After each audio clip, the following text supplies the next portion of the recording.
प्रणाम। मैं सुरेंद्र शर्मा। हमारा विषय चल रहा है सूक्ष्म ज्योतिष में नक्षत्रों, योनि, नाड़ी आदि के विषय में व्यक्ति को जानकारी कराना। पिछले अध्याय में हमने मृगशिरा नक्षत्र तक चर्चा की थी। आज हम उससे आगे चलते हैं। मृगशिरा के उपरांत जो नक्षत्र आता है वो है आर्द्रा।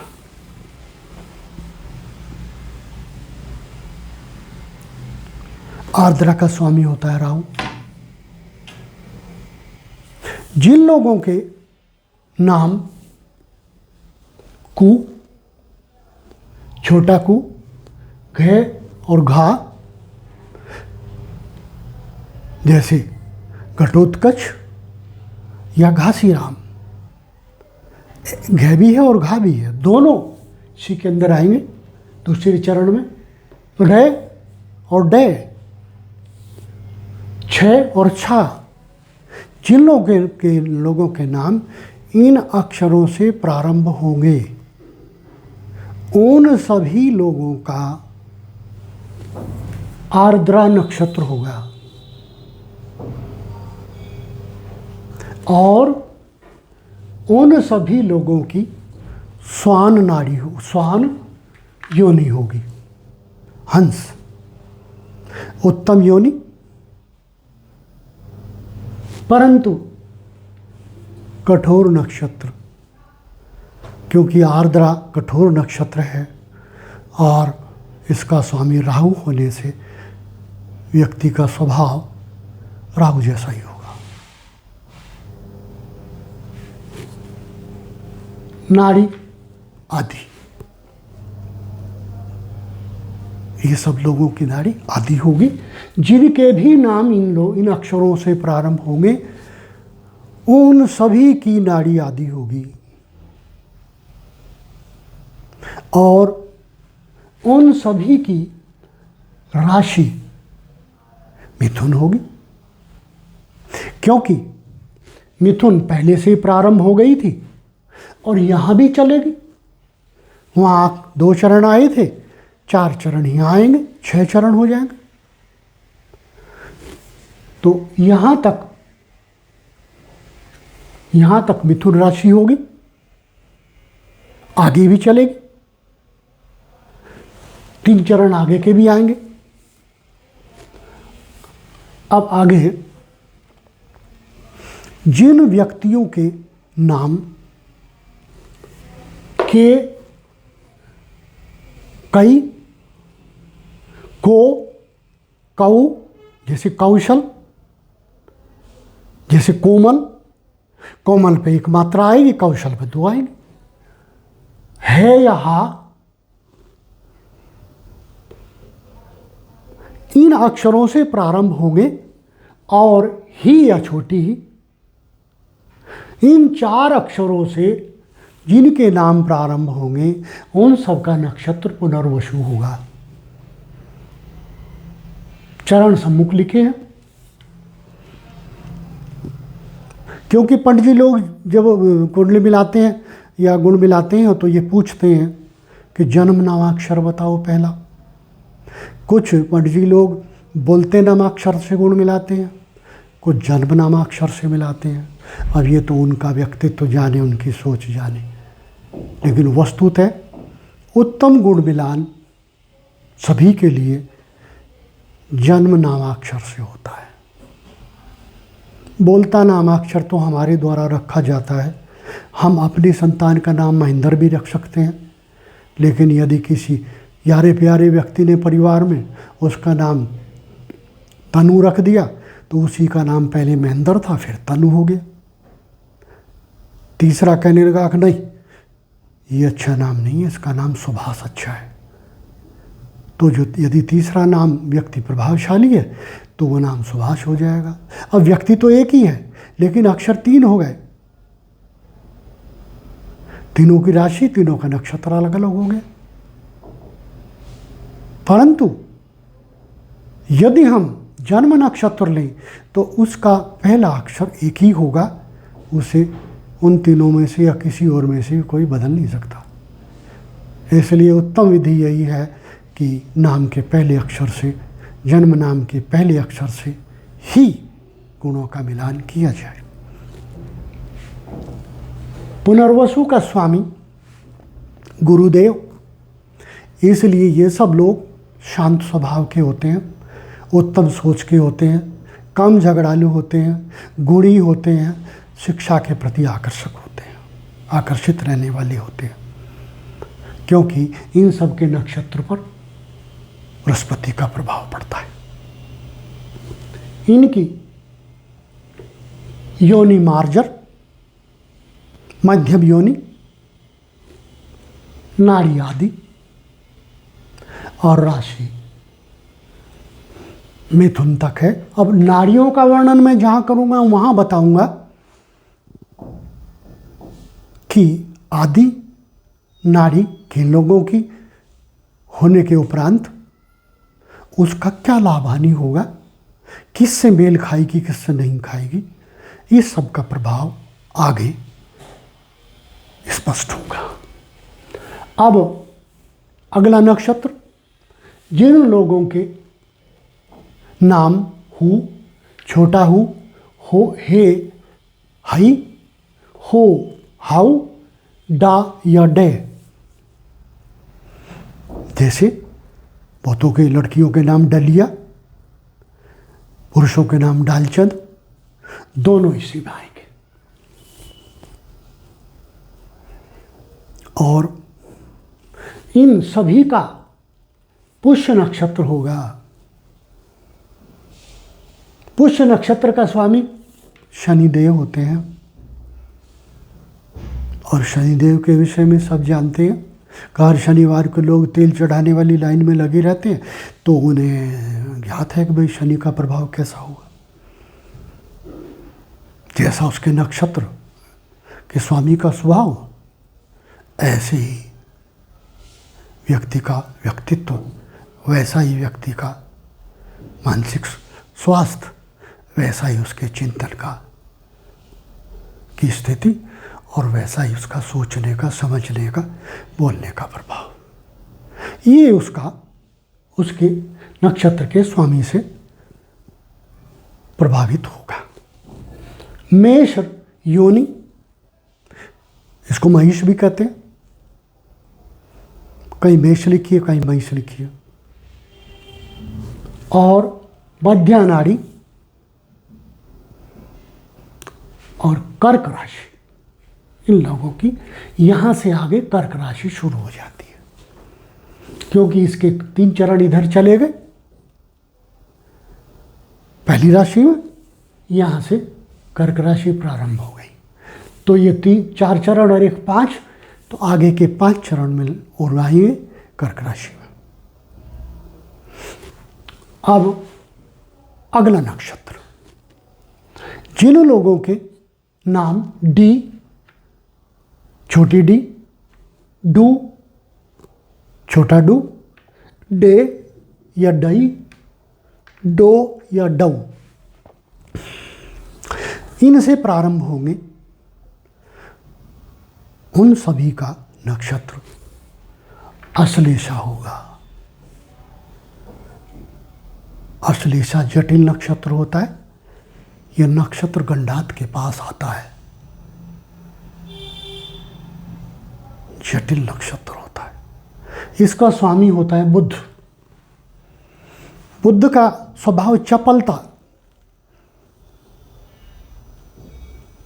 ये लोग चपल होते हैं, अपनी वाणी को बार बार बदलते हैं, अस्थिर स्वभाव के होते हैं, क्योंकि चंचलता इनमें होती है, चिंतक होते हैं, अच्छी बुद्धि वाले होते हैं, अच्छी शिक्षा ग्रहण करते हैं, मैथमेटिक्स बहुत अच्छा समझते हैं, अर्थशास्त्री, कॉमर्स वाले, ये सब लोग ये होते हैं जिनके नक्षत्र का स्वामी बुध होता है या अश्लेषा होता है नक्षत्र। परंतु ध्यान रहे, अश्लेषा के इन 2 चरणों में जन्म लेने वाला बालक, कहा गया है ज्योतिष में, आसानी से नहीं जीता, उसे अनेक दिक्कतें झेलनी पड़ती हैं। और इस नक्षत्र में जन्म लेने वाले बालक के जन्म के उपरांत ही उसकी माता पर संकट आते हैं, और इसमें जन्म लेने के उपरांत वाले बच्चे के बाद उसके पिता पर घोर संकट आते हैं, कभी कभी स्वर्गवास भी हो जाता है।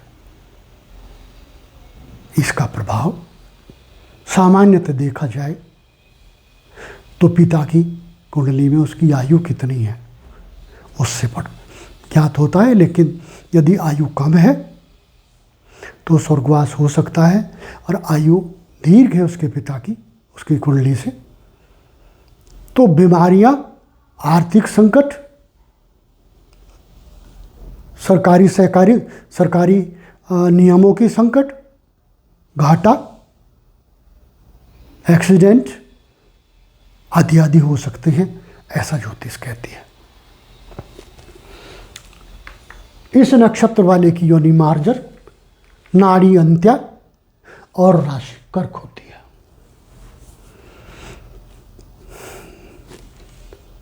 अगला नक्षत्र, जिन लोगों के नाम मां या मैं, जो भी हो, महेंद्र, माथुर या और भी जो भी नाम बनता है, मी, छोटा मी, मुंह, छोटा मुंह, मैं या मई, जिन लोगों के नाम इन अक्षरों से प्रारंभ होते हैं, यथाविधि उनके नक्षत्र चरण सम्मुख लिखे हुए हैं। अगर पंडित जी रूप लोग गुण मिलाते समय मौखिक रूप से ही पूछ लें कि भी कौन सा नक्षत्र चरण है, तो आप लोग यहाँ से देख करके बता भी सकते हैं, याद भी रख सकते हैं कि मेरे नक्षत्र का चरण मेरे जन्म के समय 3 नंबर था, और मेरा जो जन्म का नामाक्षर है मू है। भले ही मैंने अपना नाम इस समय तरुण रखा हुआ है या कुछ और रखा हुआ है, लेकिन नामाक्षर तो यही रहेगा। उत्तम कुंडली मिलान, उत्तम गुण मिलान तो इसी से होगा। बोलते नामाक्षर को तभी लिया जाता है किसी कारणवश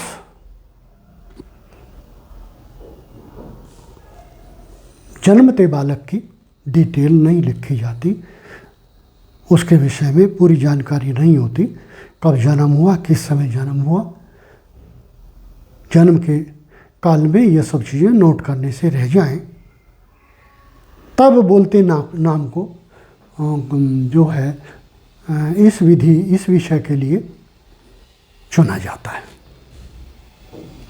नक्षत्र है मघा। मघा का स्वामी केतु। केतु उत्तम नहीं है, चोट मारने वाला है।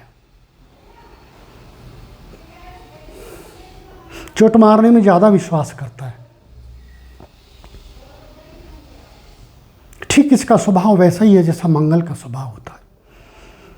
मंगल एक्सीडेंट कारक है, केतु सर्जरी कारक है। ये बहुत सर्जरी कराता है, बार बार चोट लगे, ड्रेसिंग हो, टाँके लगे, आदि आदि। नाड़ी मूषक।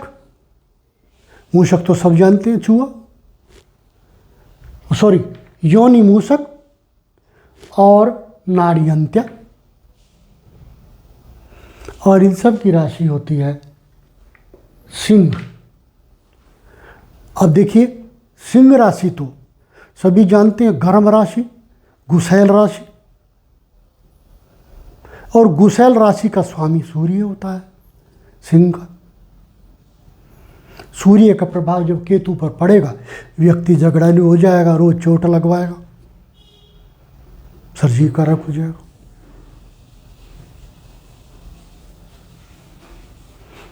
आगे अगला नक्षत्र, जिन लोगों का नाम मो, मऊ, टा, टे, टी छोटी टी, टू छोटे की मात्रा वाला टू, इनसे प्रारंभ होता है,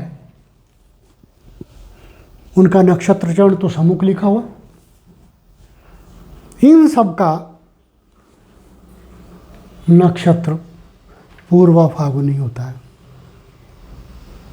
पूर्वा फागुनी अच्छा नक्षत्र है, हंसी खुशी वाला सौम्य नक्षत्र है। इसका स्वामी शुक्रदेव होते हैं। शुक्र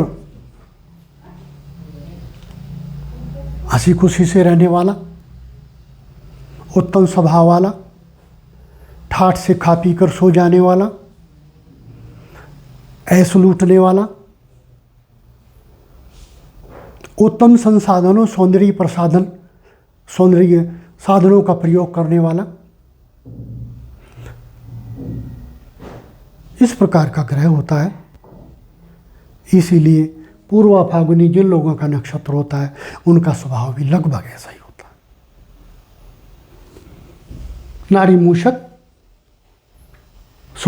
योनि मूषक, नाड़ी मध्या, और राशि तो यहाँ पे हो ही गई है क्लियर, वो सिंह होती है। अगला नक्षत्र, जिन लोगों का नाम टे और टो से शुरू होता है, टाउ या टई, इनसे शुरू होता है,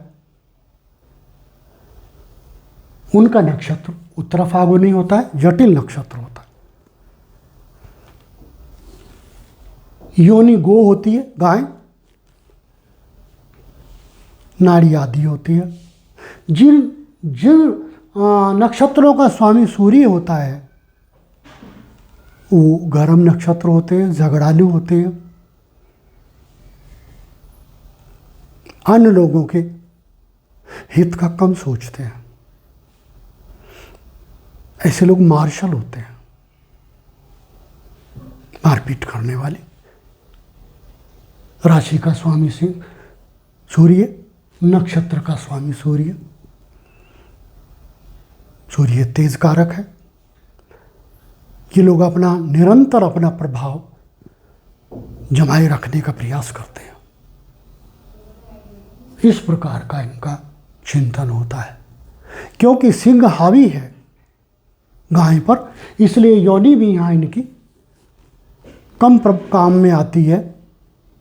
सूर्य या सिंह गाय रूपी योनि को अपने प्रभाव में ले लेता है, और इस प्रकार से इनका व्यक्तित्व या इनका स्वभाव होता है। इस नक्षत्र के 2 चरण इधर पड़ गए। अब 2 चरण आगे पढ़ेंगे, उसके लिए हमें दूसरी शीट लगानी होगी। और ये जो 2 चरण हैं, इनकी नाड़ी होगी, इनकी राशि होगी मिथुन, क्योंकि यहाँ तक 9 चरण पूरे हो गए। यहाँ से मिथुन राशि प्रारंभ होगी। मिथुन राशि के अंदर भी 9 ही चरण आएंगे, और यहाँ से आगे फिर जो भी नक्षत्र चलेगा, हस्त नक्षत्र आएगा। सौम्य नक्षत्र होता है हस्त नक्षत्र। उसके विषय में हम अगले पाठ में चर्चा करेंगे, अगले अध्याय में चलेंगे। आज तक का वर्णन यहीं तक। मैंने जितने भी लेक्चर अब तक किए हैं, शायद 7 या 8 किए हैं या 9 किए हैं।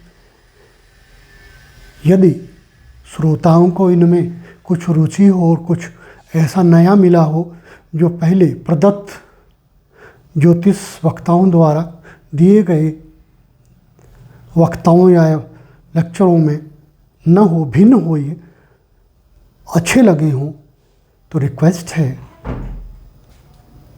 चैनल को सब्सक्राइब करें। धन्यवाद, प्रणाम।